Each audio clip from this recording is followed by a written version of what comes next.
take a little more of this. Come on, George.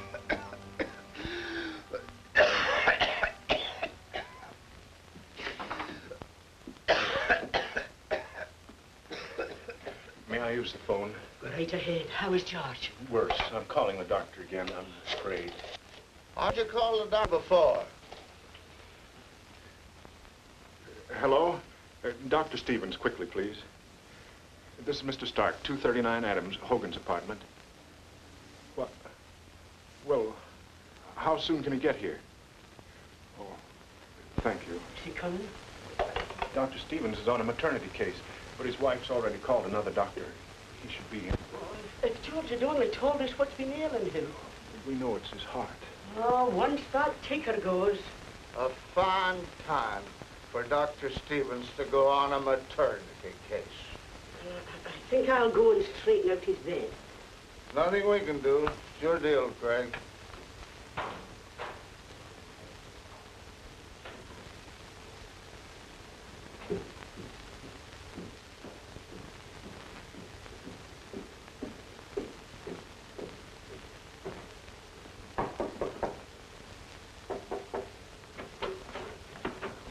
Good evening.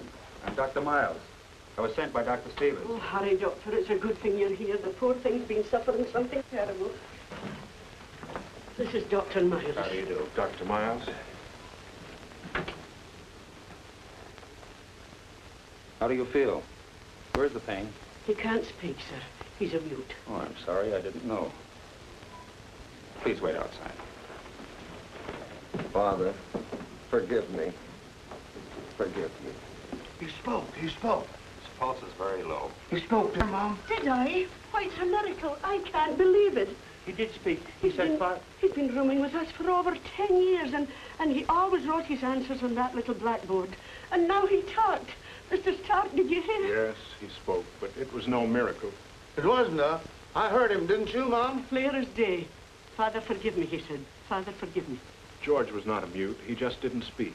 For years, he's never uttered a word. Why would a man do such a thing? I don't believe it. A man keeping his mouth shut for years? No, sir. George's story was very strange, almost beyond belief. His real name was not George Turner. It all began in Hungary, many years ago, in the little province of Aradi, not far from Budapest. The Baron of this province owned most of the land there, but when he discovered there was oil on the property, he kept the discovery a secret. And he immediately began to negotiate through various pretenses for the purchase of all the neighboring farms. Good evening, Baron. Good evening, honey. Come over here. Cigarette? Oh, thank you. Thank you. Well, have a drink. Cognac, champagne. No, I don't drink, Baron. I don't. Well, honey, we have been neighbors for years. But yet, in reality, we are not. But why? This land of yours, honey. Those acres which you rented to these people. I don't want them near me. I hear you are selling the land to them, No, it's a good price they offer me. Honey, look, you have no agreements. Getting rid of them would mean all crops would belong to you. Oh, I'm not a farmer. The crops will be ruined. I'll help you. My men will bring it in. In fact, I might even buy your property if you still want to sell it. Baron, I didn't know. I didn't know you wanted my property. Why, you can have anything you want, anything. Very simple, but now you have to excuse me. My niece is waiting. Darinka! Come in, Darinka, and don't forget what I told you. Oh, no, I won't, Baron. Good evening. Good evening, good evening. It's about your buying part of my land. I heard you made the same deal with Horney. Yes, I'm acquiring several parcels of land. It has to wait until after election time, you understand. But we come to an agreement. Oh, yes, Baron. The Baron met with no opposition to his deals, except for one. And although Horney wanted to sell his land to the Baron, he had it leased out at the time, and the tenants who'd been there for generations refused to move. Well, a short time later, an incident occurred in this province. A young girl mysteriously disappeared, and not being found, her case was put into the unsolved files. Well, the Baron called up one of his political lackeys, Budapest, And acting on the Baron's orders, this lackey took over and went to the local authorities. Yes, sir? State Attorney Stark? No. Mr. Stark isn't here just now. I'm his assistant. What can I do for you? How do you do? I'm Kulaman Balog, Special Investigator of Budapest. Here are my credentials. Pleased to meet you. My name is Erno Miller. But our office has already made a report of the missing Anna Tomashi. That's exactly why I am here. You see, my very good friend Baron Araday has taken a personal interest in the question of why you gentlemen have been unable to find the murderer of this girl. You see, she happened to have been a maid for one of the Baron's neighbors. Murderer? But my superior, Mr. Of Stark... course, the Baron has told me enough to give me the information that this girl simply could not have vanished into thin air just like that. Well, you may have something there, Mr. Balog. Of course, I realize that you gentlemen from the provinces have a limited knowledge of criminal investigation. Mr. Balog, this is confidential. You see, I'm sort of handicapped by my superior's policies. He's a stickler. Facts, rules, abstract justice. But now that you're here, I'm sure I can be of great service to you. And would you please tell Baron Araday I am at his disposal? Splendid. We hope to call on your services. Now, I shall get a room at the inn. I want you to prepare an office for me. And please tell Mr. Stark that I have taken entire charge of the investigation. Balog's first orders were to arrest Horney's tenants. I want you to sign this confession right now. But, sir, there is nothing I could possibly confess. I haven't done a thing, not a thing. None of you has anything to confess. You all lie right into my face. You killed Anna Tomashi. Put them in chains, lock them up. But listen, just another word. Listen. Order. No one is allowed... At last, the trial against the tenants began. This case was brought to the attention of a brilliant lawyer and humanitarian who offered to defend the accused. This is the press, Mr. Nemish. Yes. All right, Mrs. Schwartz. Sneak in. But you must leave as soon as the judges come in.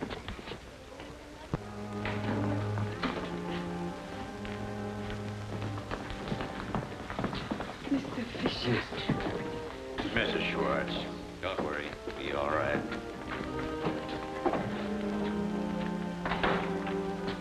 Sharp. Sharp. I haven't seen my wife for 2 months. Please, Oscar.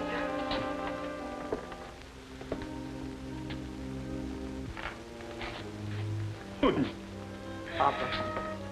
Samuel. My boy. Now you must go. Everybody rise!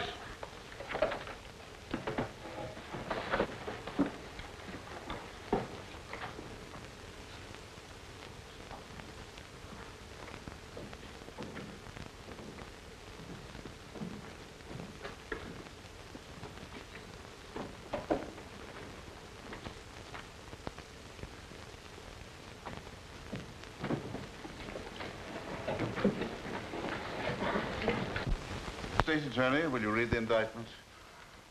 Members of the Royal Court, on August 3rd, 14-year-old Anna Tomashi disappeared mysteriously. She was last seen when she called at Joseph Schwartz' barn. Mr. Koloman Balog, assigned to this case as special investigator, discovered that the missing girl was present during a violent argument between Farmer Schwartz and his landlord, Mr. Horney. The argument between these two men climaxed with Schwartz's attempt upon the life of Mr. Horney. The contention of the state is that Anna was done away with because she was a potential witness against Schwartz, as well as against the other accused who were on the scene and thereby involved. The indictment charges the defendants with the murder of Anna Tomashi. Thank you, Mr. State Attorney.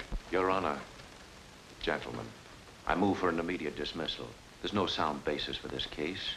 There's not the slightest evidence. The defendants even saw the missing girl on the day of her disappearance. The prosecution cannot produce the body of the allegedly murdered girl. Who knows but what at this very moment she may be living peacefully, perhaps romantically, a few miles from here. Mr. Nemish, you come from Budapest, huh? Yes, why? One can easily see that you live in the sophisticated atmosphere of a big city and do not know the pure nature of a country girl. Baron Araday, I'm sure no one will dispute the fact that you are an authority on virtue. Order, gentlemen. Will the court please call the witnesses? Gustav Horney. Gustav Horney, 51, landowner. Mr. Horney, tell us what happened on the evening you called at Mr. Schwartz's house. Well, you see, my wife, she didn't want me to lease our land out any longer, and so Mr. Horney. How long has Schwartz been on your land? Well, you see, his father leased the land to my father. That must have been about 45 years ago. Mr. Horney, tell us what happened the evening you called at Mr. Schwartz's house. Well, you see, my wife, she told me to go and see Schwartz and tell him about our decision. And later, she talked to the other tenants. Well, Schwartz isn't very easy to handle, you know. But I went just the same. Have you had any previous clashes with Schwartz? No. I always kept out of his way. Well, that night I found Schwartz in his barn. When I told him he had to leave, he went for my throat. He almost killed me. That is not true! It is. Why, he was choking me. He almost killed me. You told me to pack and leave at the end of the month, just before harvest. I have to take care of my family during the winter. Quiet. Schwartz was provoked, Your Honor, understandably so. But where is the proof that he wanted to kill Horney? I picked up a pitchfork, and he said, "I see you dead before I leave this land." Why, my wife would be a widow if it wasn't for poor Anna. Why? She just came in then. That's why. He happened to look up, and that gave me a chance to dodge and run out the barn. I ran for my wife. As I whipped up my horses, I heard a scream from the barn. When I finally got home, all in cold sweat and all the trembling, I told my wife that Schwartz almost killed me, and that Anna had seen it. She said, "Anna is your witness. When she gets home, take her to the police with you." What happened then? Well, Anna didn't get home. So we began to worry. Then we put two and two together. And then we began to suspect what actually happened to poor Anna. Your Honor, the defense insists the missing girl never came to the barn. Is there anything else you can tell us about this case? Well, that's all, Your Honor. You may go. Thank you. If I may, Mr. State Attorney. Certainly. It's quite clear, Your Honor, that a meeting of the defendants took place in the home of Schwartz, where it was decided to use violence on the landlord so they could stay on the land. Gathering was quite harmless, Your Honor. The question remains, was Anna Tamashi really present at the scene? Can there be any doubt? The testimony of the landlord can hardly be considered reliable when he had such a stake in getting rid of his tenants. Call your next witness. Mrs. Giuliani. Good morning. Good morning.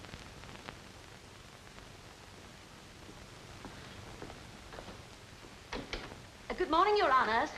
You are Mrs. Juliana Horney? Tell us what you know about this case. Well, to start with, Anna was like a child to me. I quite forgot she was my servant. Were you actually related to the murdered? Missing. Please answer the question. My father, God rest his soul, married Anna's grandmother. God rest her soul. But apart from any blood bonds, Anna was like a daughter to me. And now she's gone. Murdered, that's what she was. How do you know that? It's as sure as night follows day. I sent Anna to Eckelmeyer's to get some paint. I keep my house neat as a pin. Now, when did Anna leave the house to get the paint? At 7 o'clock, right after supper. She wouldn't even wait for the dumplings. I told her to come home quick. To get on with the painting? Because it was getting dark. She came back in no time, but with the wrong paint. When was that? At 7:30. And you sent her back to get the right paint? I knew she wouldn't sleep if she hadn't gone back. And you sent her back this time in spite of the growing darkness. She insisted on finishing the painting that night. She liked working that much? For 50 coppers a week. She cleaned the house, made the beds, washed the dishes, did the laundry, fed the animals, milked the cow, and you saw to it that she lacked no ability to enjoy herself. What happened after the girl left the house the second time? I waited for her. When my husband came home and told me he saw her at Schwartz's barn, I was frightened. So I rushed to her mother, hoping she would get there. But I couldn't find her anywhere. My poor husband had to run for his life. And Anna was there, too, and saw it. That's why they killed her. Keep them in jail, Your Honor. Mrs. Horney. Any further questions, Mr. Stark? Mr. Nemish? No. You may go. Told the witnesses have been led to believe by certain parties that it is not unlawful to break an oath. Nonsense. As special investigator for this case, I assume that Mr. Nemish is referring to me. I had bigger game in mind. That shall not remain unanswered, Mr. Nemish. Unfortunately, I have to deliver a speech in Parliament. I have to catch a train. Therefore, I ask your honors to be heard at once. Considering the pressing nature of Baron Arady's official duties, the court has decided to waive procedure. Thank you. Your honors, ever since the murder of Anna Tamashie... I object, Your Honor. There's no proof of murder. Very well, then, Mr. Nemish. Ever since the disappearance of Anna Tamashie. Ever since my own good, kind neighbors came to me, with their suspicions growing ever stronger and stronger. Ever since this tragic, shattered ghost, that was once Anna's happy mother, came to me and begged me with tears in eyes for justice. And then, my good friend, the special investigator, presented to me fact after fact of damning evidence. Then I knew, beyond any possible shadow of doubt, that here was the most dreadful murder ever committed in cold blood. Baron, have you any material evidence to offer concerning this case? Nothing beyond the conclusive findings of the special investigator. Any further questions? What for? Your Honor, this witness has no real evidence to offer. Thank you, Your Honor. Call your next witness. Will Your Honor please call witness Andreas Molnar? Molnar, perhaps.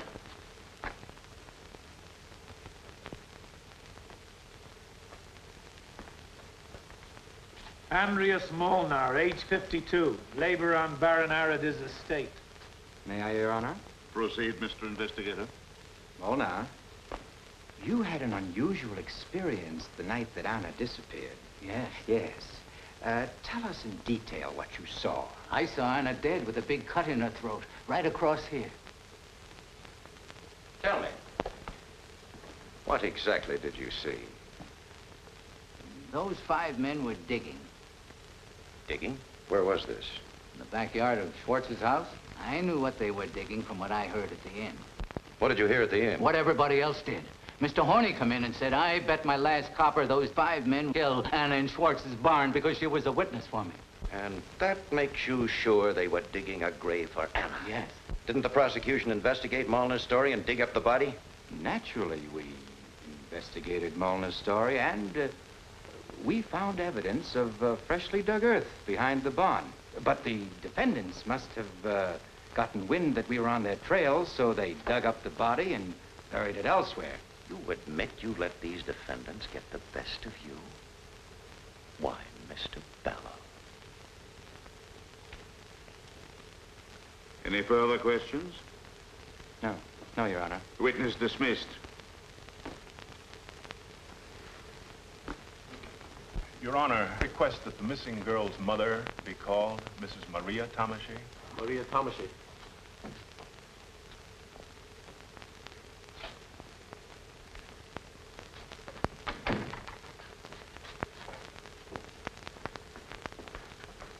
Maria Tamashie, widowed. Profession, laundress. Tell us what happened on August 3rd. What happened? With the permission of the court. All right.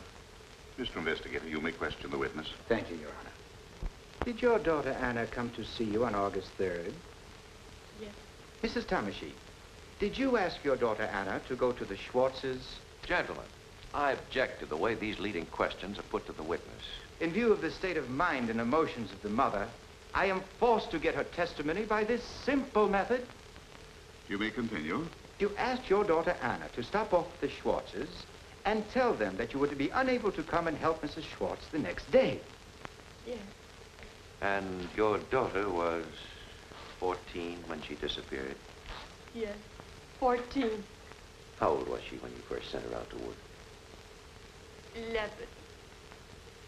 You mean to say your daughter was only 11 years old when she first started to work? I worked when I was 8. Did she ever complain that Mrs. Horney had treated her badly? Mrs. Horney has clearly stated her relationship with the missing girl.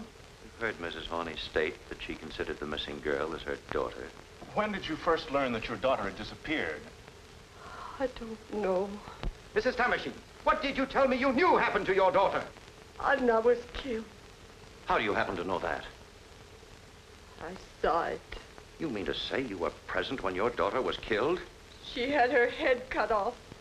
I saw it in my dream. Gentlemen, for the record and for your particular attention, please note that this witness has just testified under oath that she saw her daughter killed in a dream. Any further questions? No. No questions. Mrs. Townshend, that is all. Doctor, will you help the witness, please?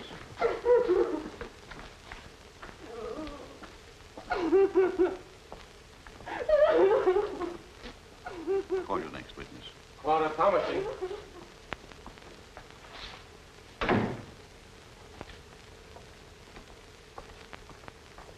Clara Tamashi, age 17, domestic servant. Calm yourself, my child. When and where did you see your sister last, Clara? It was in my mother's house. I went to see her because she was sick. What was Anna wearing? Her dress, What dress? the only one she had. What did you talk about? She told me that Mother said for her to stop off at Schwartz to say she couldn't go to work the next day because she was sick. What time was it when your sister left? About 7:30 in the evening. Did she have anything else to say to you? She told me she was going to buy a new dress for Sunday and asked me to meet her in front of the inn. She wanted me to help her pick it out. When your sister left, did she not go directly to the Schwartzes? Yes, she did. I object, Your Honor. There's no proof that the missing girl actually went there. Mr. Horney has testified that he has seen Anna at the Schwartzes. Her mother has stated that she sent her there, and this witness has verified that. How much proof does the defense require? Any questions? No questions. Gentlemen? No questions. None. That is all, my child. You may go. Call your next witness. Margaret Darosh.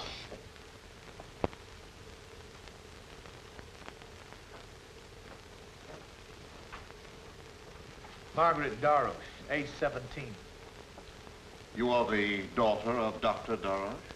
Yes, Your Honor. Miss Darosh, you do not live far from the Schwartzes. Not far.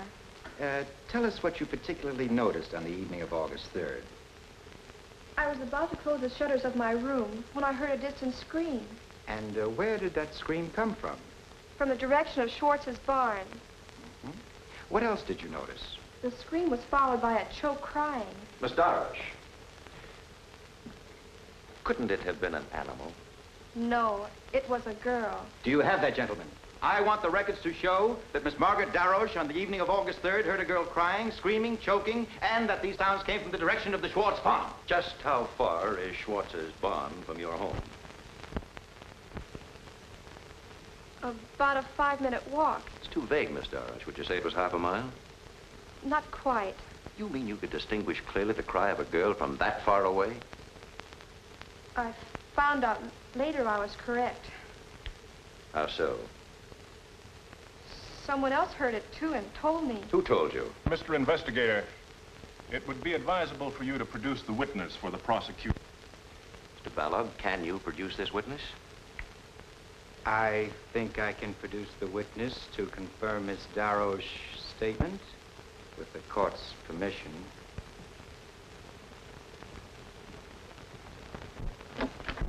Is young Samuel Schwartz out here? Me?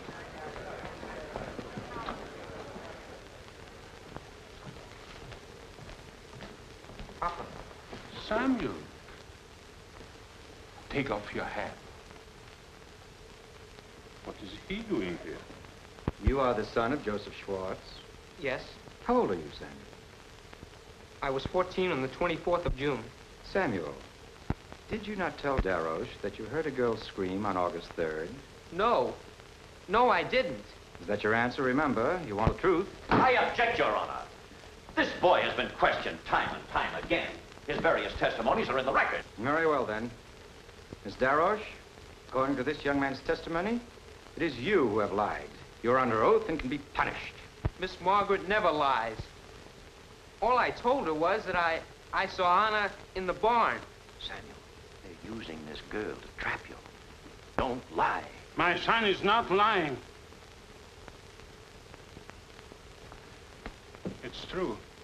Anna did come to the barn while the landlord was there. Joseph, what are you saying? You never told us that.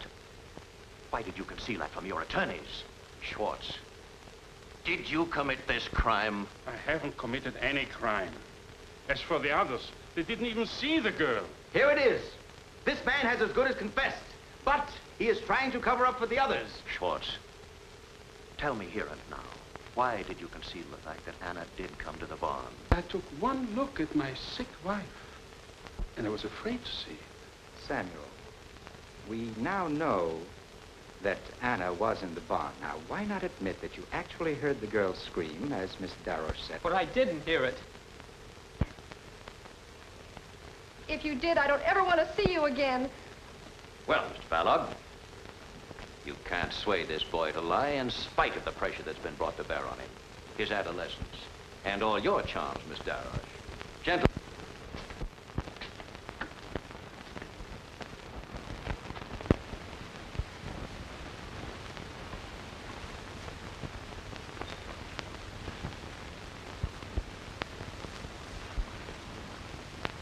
Excuse me.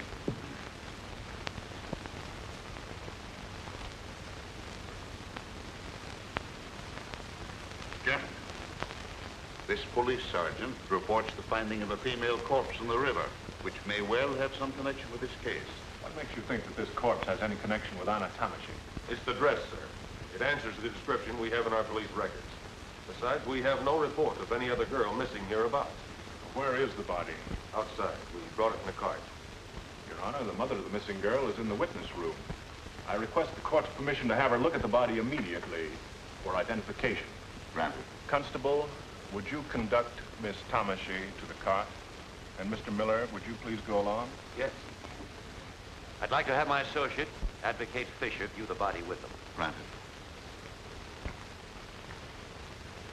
Who are these men? The two raftsmen who found the body. What are your names? I am Herman. And you? My name is Joseph Martin. How and where did you find the body? Well, when we were making for shore on our raft, I saw something stuck in the weeds. So I took one of our long oars and tried to get it loose. When we saw it was a dead woman, Martin wanted me to throw the body back, but I was afraid somebody might be watching. So I made him help me, and we dragged the body out and put it on the grass. Martin ran for the police, and I stayed with the body. Gentlemen, the body of that girl shows no mutilation whatsoever. There is no cut on the neck of that girl. No mutilation? Sergeant, take them away. Quickly.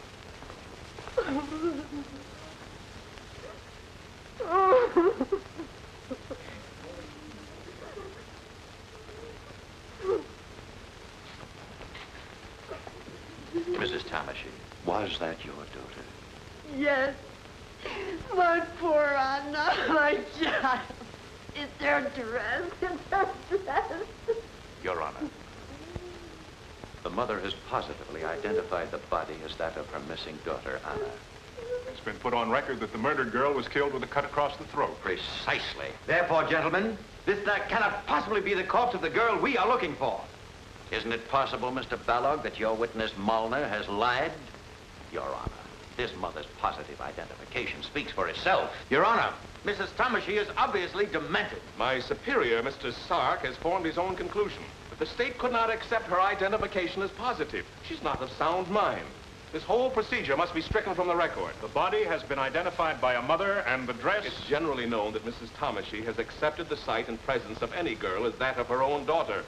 It's understandable what she would have said when she saw the body of a girl clad in a dress like the one her murdered daughter wore. Gentlemen of the prosecution, is this another maneuver of yours to further persecute these innocent men? I move that we recess immediately. The investigation will discredit any and all. The charge of murder against these defendants has collapsed like a pricked balloon. I move that we absolve these men of the charges as they appear in the indictment. Surely more concrete evidence, more positive assurance to satisfy our courts are in order. Excuse me, gentlemen.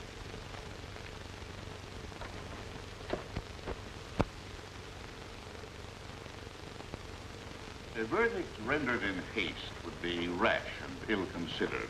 In view of the astonishing events and developments that we have witnessed, the court calls for time that both the defense and the prosecution might have an opportunity to confirm their respective contentions. Court adjourned.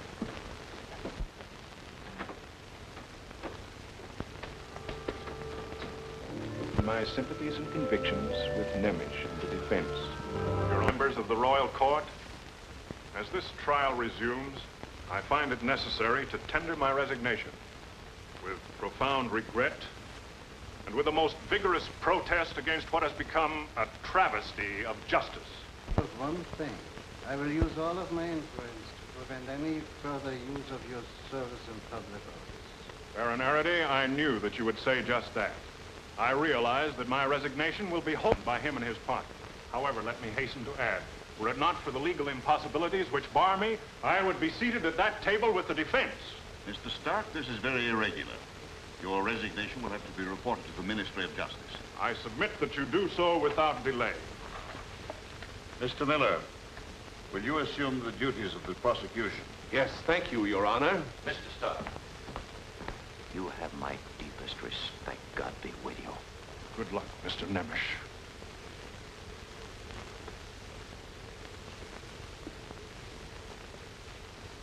Your Honor, more than a month has elapsed since the positive identification of Anna Tamashy's body by her mother.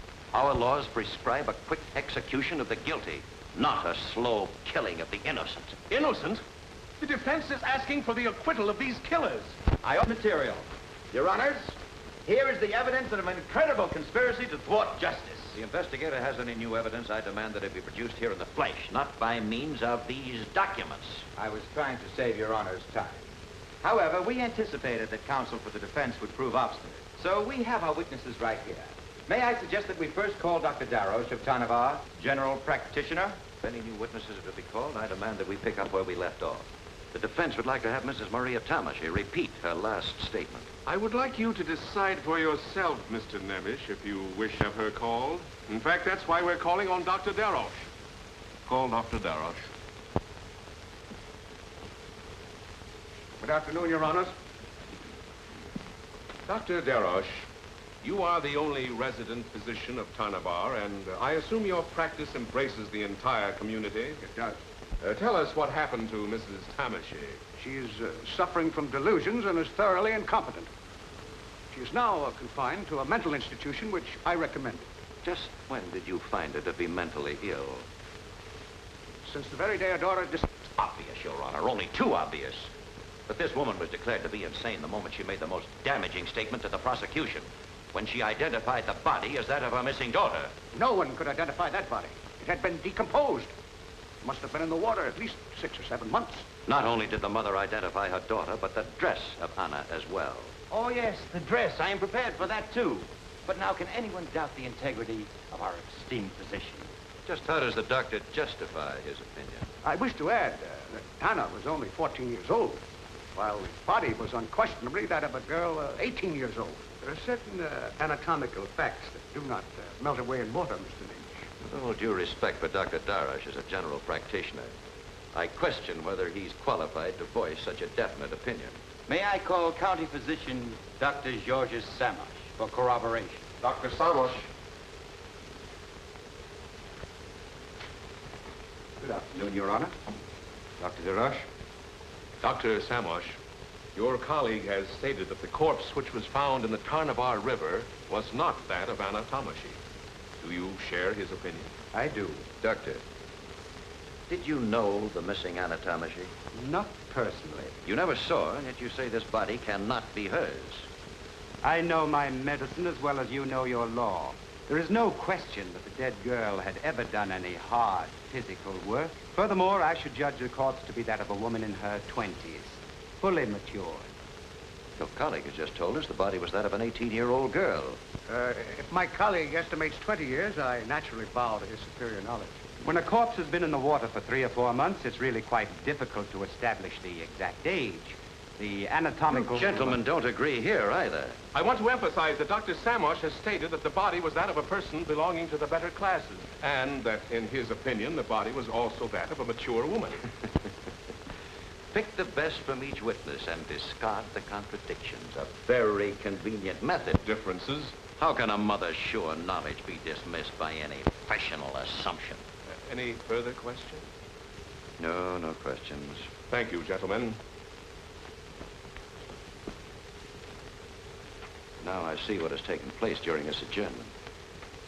But, gentlemen, the bodies of young ladies don't float up and down the river. Whose body is it, if not Anna Tamashi's?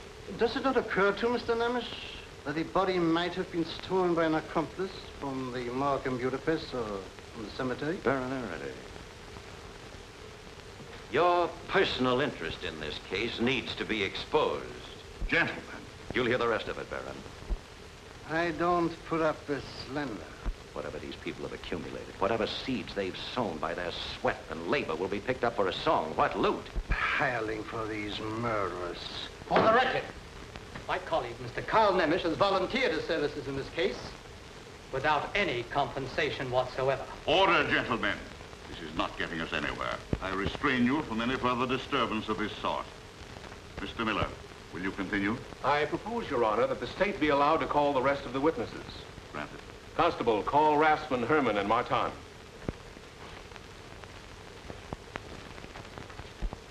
What is the charge against these men? Accomplices in the crime. They too. Will you please tell the court the events that led up to your arrest? I confess to the investigator. You want your confession to be read? Yes. One evening, during the middle of June of this year, I don't remember the date exactly, a woman dressed in brown and carrying a small parcel under her arm offered to give us 100 gulden if we would carry out her instructions. She pointed to some bushes on the other side of the river and said that we would find a female corpse hidden under a blanket.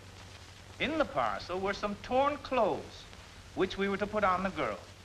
We were to tie the body under our raft where nobody could see it, float it downstream as far as Otarnavar, and then pretend we had just found it in the river. Your Honor, are we expected to believe this nightmare? This work of fiction? Just who is this woman in brown? What's her name? You took the clothes from the woman in brown and dressed the strange corpse, and then went to the place she told you to and acted as if you just found the body? The defense wants proof. Can you produce this witness, Mr. Balog? No, unfortunately, we have been unable to produce the woman in brown. Apparently she's the only one you've overlooked. Your Honor, have I your permission to examine those records? Thank you. Herman, just how often did Mr. Balog cross-examine you during your imprisonment? Answer the question. I don't remember. Once a week? Every day? Sunday, too? Did he wake you up at night? To drag these lines out of you, he... I protest against this continuous attack on an official carrying out his duty. Baron Araday, please. Has the counsel for the defense any proof that these confessions were obtained from the witnesses by force? Unfortunately, no, Your Honor. Until this woman can be produced here in court, I demand in the interest of justice that this case be adjourned. I cannot favor any further loss of time in this trial. Will the investigator use every means in his power to bring this woman into court? Certainly, Your Honor. The court will proceed with the evidence. Any further questions? No questions. No questions. Take them away.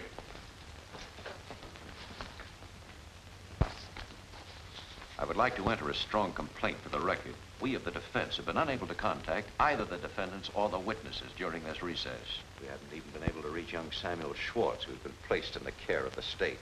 Is it the practice of the prosecution to hold witnesses incommunicado? Very well, Mr. Nemish. Young Samuel Schwartz is here now in my office. You wish to call him? I most certainly do. With permission of the court. Please call Samuel Schwartz. Mr. Bellow, could you explain why you kept this boy isolated?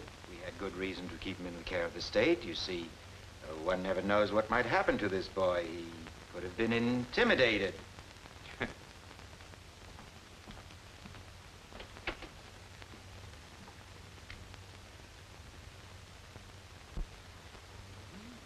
Look at my boy. Your Honor, Samuel Schwartz is here in the capacity of a witness for the state. The court must warn Samuel that the law cannot force him to testify against his father. Oh, there's no need for that, Your Honor. You have before you his sworn statement, which the prosecution would like to have read. Mr. Investigator, will you read this statement, please? This is the sworn statement of Samuel Schwartz as given to me, and I quote, "On the evening of August 3rd, just before 8 o'clock, I saw Anna Tomashi enter my father's barn. Our landlord, Mr. Horney, and my father had a heated argument. My father ran after him with a pitchfork. I heard Anna's voice saying, 'Schwartz will kill him. Call the police.' Then I heard a commotion. I looked through the keyhole. There was only one lantern lit inside the barn, so I could not distinguish who said, 'She's a witness for the landlord. We will all be in trouble.' I could see another one take this sickle. He cornered Anna and cut her throat, and I saw the blood flow down her neck. She was dead." Son, did you say that? Samuel, you will repeat here now. Papa wasn't there when the girl was killed. That is correct. You testified that your father was outside chasing Mr. Horney while the others committed the murder. Your Honor, I will prepare a motion to remove Schwartz's name from the indictment for murder. However, we will detain him temporarily for complicity in the crime. With the court's permission, I'd like to question the witness. Granted.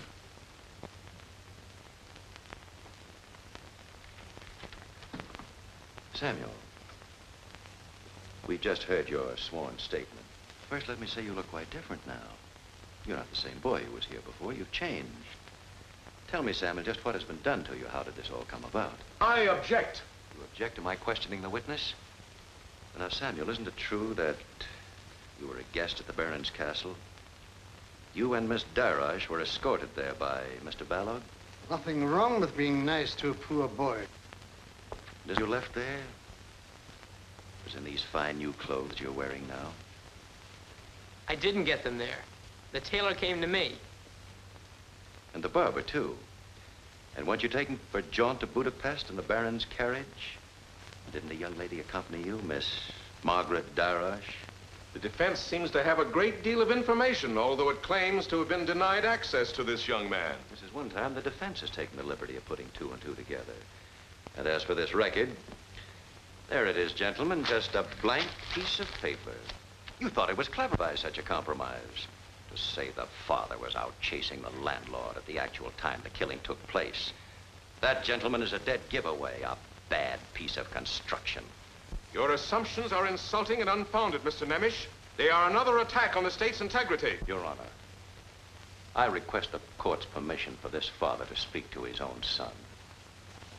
Thank you, Your Honor. Samuel, go to your father.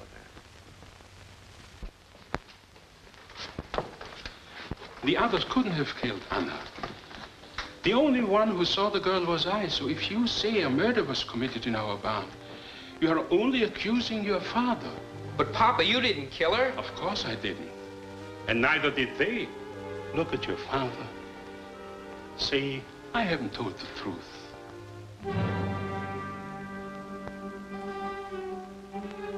God.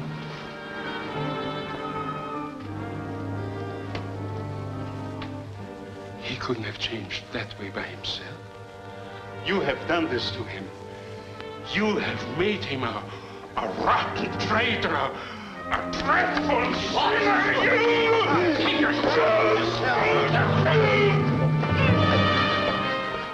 This man is insane.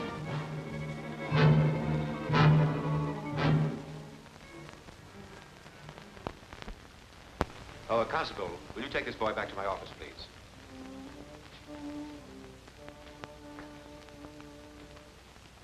Your Honor, we of the defense could not have anticipated the unprincipled tactics of the prosecution. Consequently, we've been forced to improvise our defense from moment to moment. This case has become both tragic and ridiculous. Nemmerly hope of helping the accused was to discredit the testimony of every witness called by Balog. Professor Barr from the University of Budapest readily agreed to testify. Here, gentlemen, is the River Tanava. You will observe the winding course of the river down to the old village of Otanava. Here is the town of Tanava. Considering the current, the time of the year, the whirlpools, and other handicaps, I would estimate that the corpse needed 4 to 6 weeks to cover this stretch. It is not easy to estimate with accuracy how long a corpse has been lying in the water. However, I can assert with authority that it could not have been less than 4 weeks, nor more than 6 weeks. Dr. Darosh estimates the body was in the water 6 or 7 months, while Dr. Samosh asserts it was only 3 or 4 months. Dr. Samosh attended my lectures for years, but I cannot guarantee that he absorbed them. As for Dr. Darosh, he is unknown to me. You gentlemen agree with the professor? No, I do not. No. The discrepancy is rather large. Then in your opinion, Professor, these two experts are both mistaken. There is no doubt. You may laugh, gentlemen, but that does not conceal your professional blunders. I am no longer your pupil, Professor, and I am free to laugh at obsolete analyses. Professor Burr, did you estimate the approximate age of the corpse? Around 15. That's ridiculous. This was a fully matured woman. I have known girls to be fully matured at the age of 12. Water does many things, but it does not change people's ages. It will make any skin soft and smooth. Even the calloused feet of a girl who went barefoot all her life. Then there's no proof as to what class this girl belonged to. Professor Burr, you studied the sworn statements of the 2 raftsmen.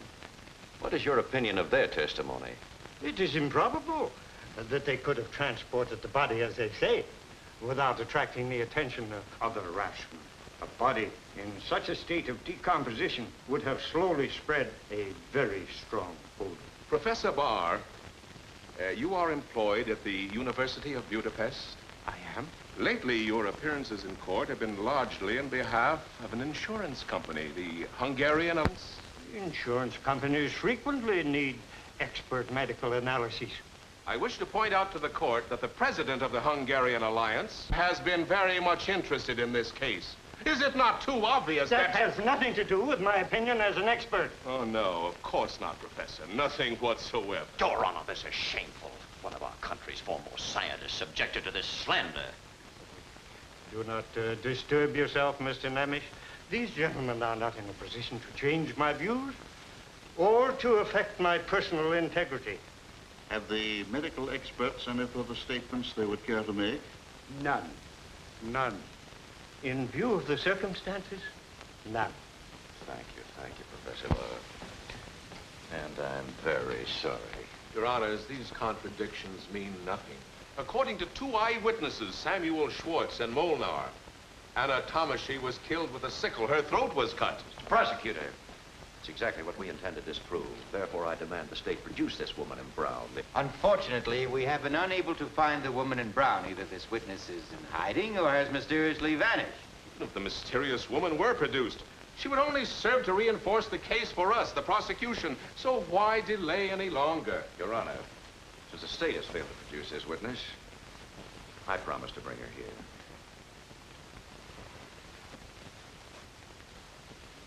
The defense has promised to produce a witness who could not be found by the state. This is another forgery in the network of lies which has been exhibited. A most ingenious house of cards, topped by that decked out in Anna's clothes. And the so-called medical expert coming down from the capital city, trying to throw the dust of his pretended learning in your eyes.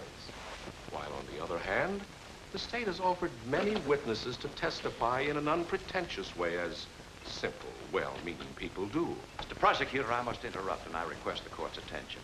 We have here a new witness who awaits immediate examination. You are too late, Mr. Nemish. This case is not closed, Mr. Prosecutor. Your Honor, it's important this woman be heard at once. I insist that... You insist? I shall be forced to resign, Your Honor, together with my colleague with the defense at this last hour if our motion is rejected. Let them resign. The court does not wish to deprive the defendants of the benefit of counsel. Bring the witness in, Mr. Fisher.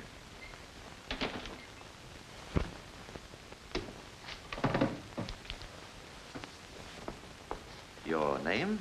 Irene Pater, Where are you from? Budapest. What connection has this woman with the case? Well, given the chance, I'd bring out my point. I understand from the investigator that this woman has been jailed for drunkenness and disorderly conduct in the last 10 days. But State Attorney Miller has just said that you were jailed on various counts. Is that true? Yes, And where were you imprisoned? right here. Women's section, second floor, cell number 3. What did you learn in prison that might concern this case? There was a woman in the cell next to mine who was being given sedatives to keep her quiet. Her name is Mrs. Ethel Mihaly from a village nearby. How do you associate that person with the case? She kept repeating that she wanted to come to court to testify. Your Honor, this witness knows what she's saying. No decent person could possibly believe a woman of this sort. Mr. Ballack, you've said too much. I demand an immediate apology. My dear colleague, these gentlemen cannot possibly know that this lady happens to be your wife. Mr. Nemish, I demand an explanation. Your Honor, the wife of my associate submitted to this experiment, pretending to be drunk and disorderly. You see, we simply had to get someone inside that prison to find out what was being kept so secret. Your Honor, I demand that Mrs. Ethel Mihaly be produced here at once to testify. This woman wants to be heard and should be heard. Thank you. Will the court please sign this order to produce this witness now? This is all a pack of lies. Madam Fisher, I thank you. I would like to have the state witness, young Samuel Schwartz, recalled. Constable, call in. Samuel Schwartz.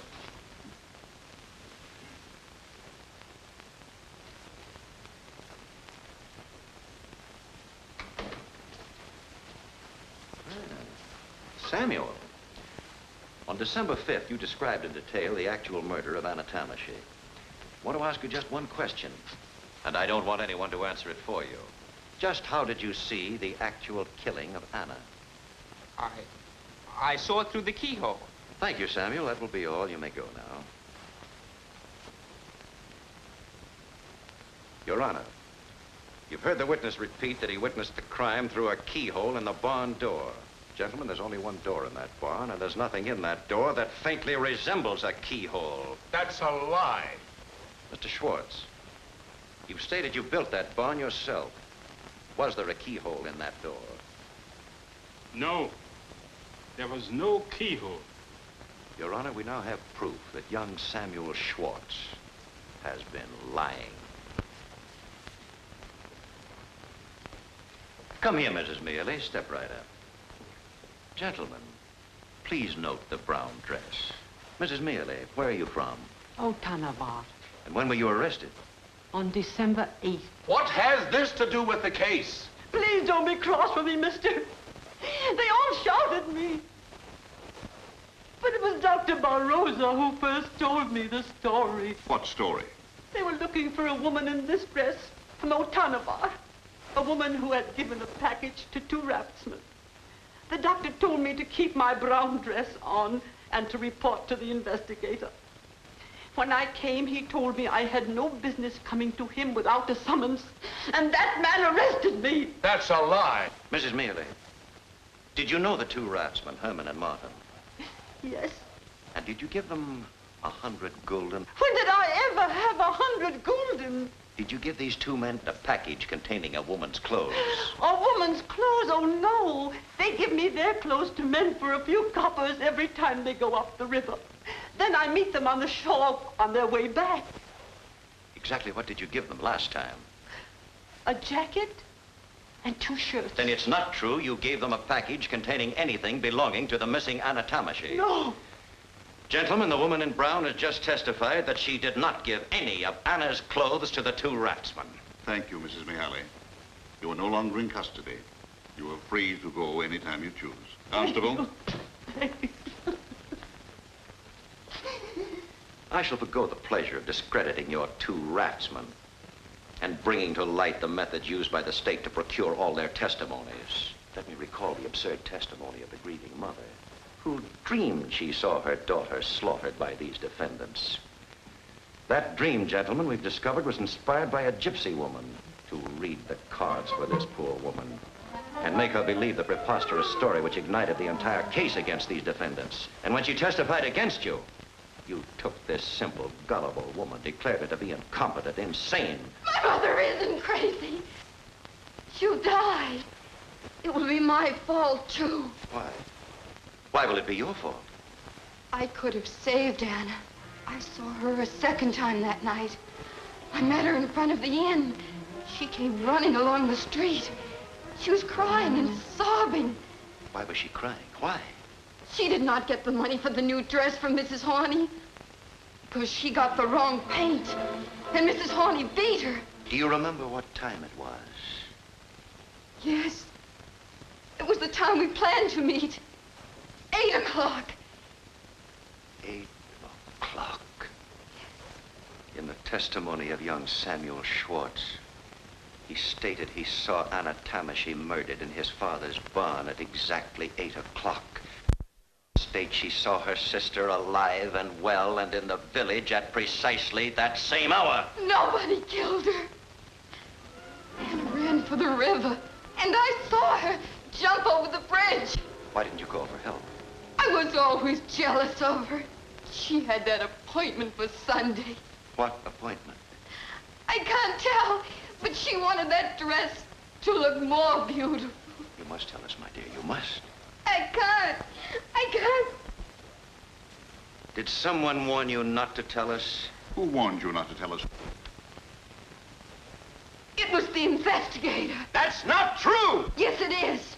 You told me not to say it was His Excellency the Baron. He was going there to take piano lessons. Baron Araday. This trial has become an outrage. Your title does not permit you to... I'll have you off this bench before you know it.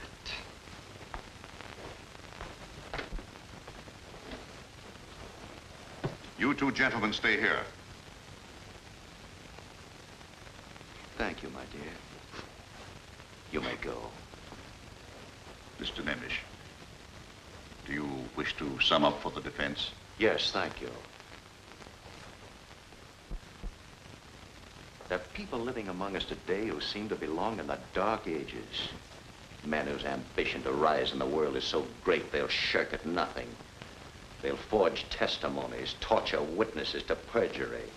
They'll connive, lie, practice deceit even in its foulest form. Here the greatest sin of all was committed. The youth of 14 who falsely accused his own people of a gruesome murder and gave it every appearance of truth. A bewildered child betrayed into thinking he was saving his father. This trial began against 5 innocent men. It should end with the arrest of those who hatched this plot. I shall not ask the court for the acquittal of these defendants, for to do so would be to insult your honors. But gentlemen, this much I must say. Nothing you can do for them now would compensate or console them for the miseries and horrors they've been subjected to. That is all.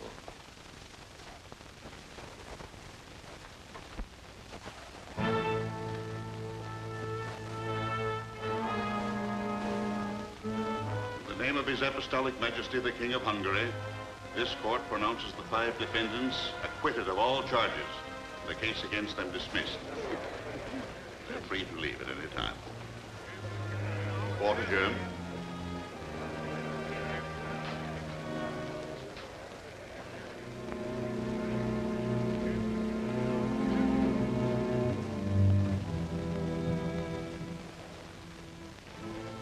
The Baron's scheme was exposed, but just as he was about to be tried by the Superior Hungarian Court, he was found dead as the result of a stroke.